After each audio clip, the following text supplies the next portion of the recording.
नाज़रीन, कराची में मुबैना तौर आपघात कंदड़ डॉक्टर महा शाह जी पोस्टमार्टम रिपोर्ट तैयार कई वही है। रिपोर्ट में चयो वियो आहे त डॉक्टर महा शाह आपघात कयो आहे। उन हवाले से अपडेट करे रहियो आहे मेराठी जो रिपोर्टर तालिब शह। जी तालिब।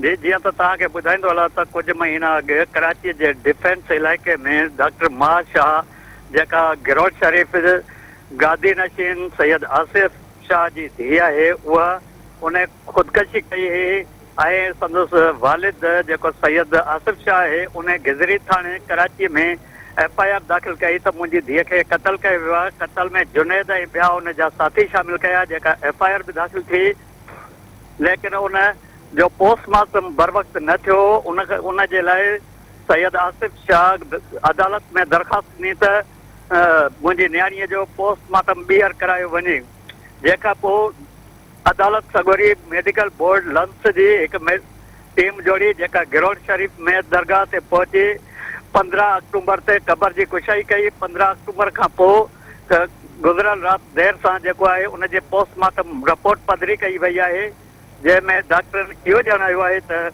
हिन खे साॼे पासे खां वेझो गोली लॻी आहे ऐं खाॿे पासे खां निकिती आहे, जंहिंमें हिननि इहो ॼाणायो आहे त इन में क़त्ल जो इम्कान जेको रद्द कयो वियो आहे ऐं अहिड़ी रिपोर्ट जेका उन्हनि थाणे ते बि जमा कराई आहे। जी तालिब, अवां जी मेहरबानी।